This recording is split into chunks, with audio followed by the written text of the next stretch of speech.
Hello, today I want to talk to you about why not to do yoga. This is video number 2, and that's when yoga becomes exercise. I'm Troy Cox. I'm the founder of Safe Yoga School and the author of The Why of Yoga, my first book.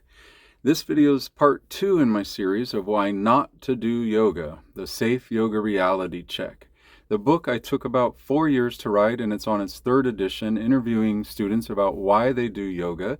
And something that kept coming up was something about how they would get hurt or injured, or why they were afraid to start yoga. Just the other day I had somebody tell me they were afraid to start the yoga.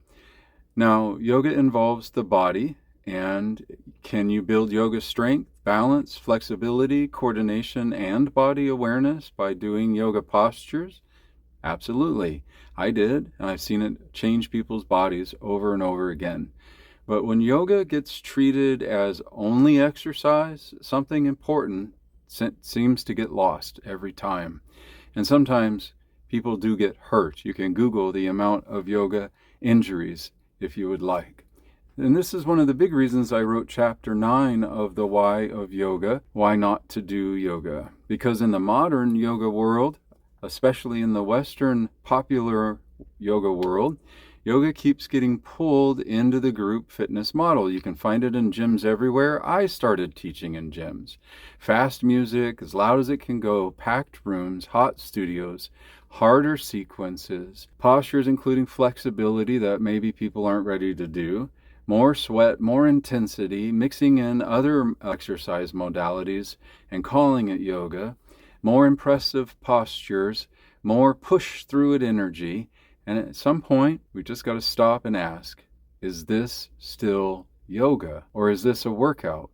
Wearing yoga clothing. Now, I'm not saying that movement is bad. I teach movement. I love movement. The body has to move over 300 joints. I came from the fitness world. I understand anatomy. I actually love anatomy. And I understand exercising. And I'm a big proponent of healthy exercising. And I taught hard classes. I taught in hot yoga studios, and I understand why people love to sweat. I love a hot, good, sweaty class too. And it's a good challenge, and it can make you feel strong. But yoga is supposed to include awareness. It's supposed to include breath. It's supposed to include self-study. It's supposed to include restraint, yoking the mind. It is supposed to include the ability to say, this is not right for my body. I don't feel safe here. I'm not going to do that just because everybody else is. And that's not weakness. That's yoga. That's you listening to your inner voice. The problem begins when the room becomes more important than the individual, when it becomes a group exercise. When everyone's expected to do the same posture, look the same in the posture, at the same speed, in the same heat, with the same intensity, wearing the same clothes, regardless of their age, injuries, nervous system, things they've been through, emotional state, their blood pressure, their joint history, or their life experience. There's no way a group teacher knows any of that about you. That's called crowd management. Crowd management's not the same as yoga instruction, personalized, individualized. A good yoga teacher should be watching their students, listening to the body, hearing the breathing, adapting to the room, offering different choices, and explaining the risk element, respecting your limitations, or even finding out what they are, and creating an environment where the student does not feel pressure to override their own bodily sensations, which we can't hear if we're being yelled at and the music is too loud. Because yoga injuries do happen. Shoulders get hurt. I had a former Olympic athlete who got hurt in yoga. Wrists get overworked. My wrist hurts from too much bad yoga. Lower backs get compressed, necks get strained, and many of those injuries do not happen from one dramatic moment. There's a particular lineage. They almost all have shoulder injuries and low back injuries, but people keep doing it. And that happens from repeating something incorrectly over and over again. A bad cue, repeated for months, can become a habit and result in an injury. A posture forced too often can become an injury. A teacher pushing your body physically, who never leaves the front of the room, who can miss what's happening, who's standing with their back to the students or sideways to the students, never looking at the students. And a student who's really just trying to be good at yoga, they might ignore their own body's warning system. Their body is telling them, hey, slow down, stop, that hurts, and then we ignore it. That's why I no longer believe the future of my work is big group fitness style yoga. I'll teach fitness and exercise, I love it, but I'm not going to call it yoga anymore. And I'm moving towards discernment, education, helping people understand what they're actually doing with their body, and hopefully preventing people from getting hurt, because I don't want students chasing yoga. I want students understanding yoga. There's a difference. Yoga really should not be reduced to counting calories, to sweating, to getting a good workout, to doing the splits, or to performing. Yoga is not supposed to be competition. It's not high school with the person behind you. It's not gossip, talking about other people when they're not there. It's not supposed to be a punishment.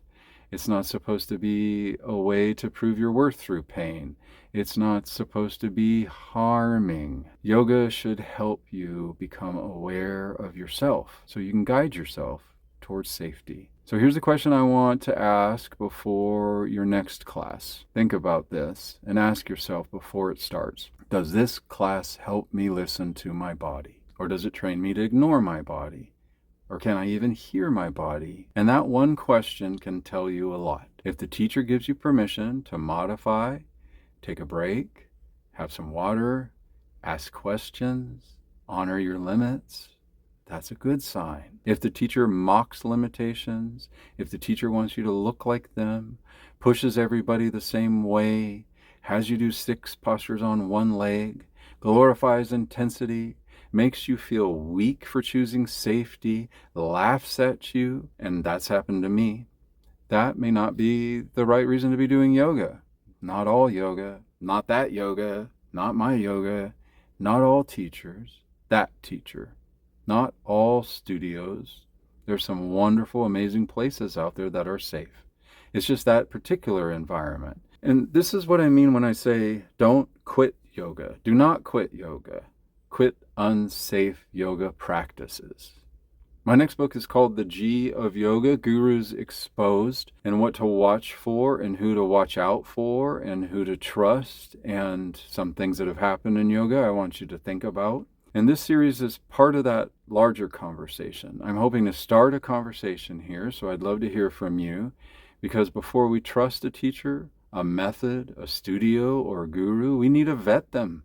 We need to learn how to ask better questions. We need to know, where's the source? Where's this coming from? So in my next video, I'm going to talk about dangerous yoga teachers, not that cartoon villain, arrgh, the popular one, the confident one, the badass yogi, as I call him, the one with the packed room, the loud music, the YouTube and social media followers, the heat turned up, the charm, and possibly no understanding of what your body needs. It's about you, and that's where things get interesting. I'm Troy Cox, and you can find my first book, The Why of Yoga, on Amazon.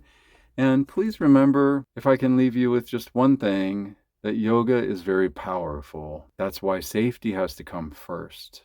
This is 1,000-year-old science. Training safe yoga teachers since 2011. I've learned a lot, and I want to share it with you and hear what you have to say.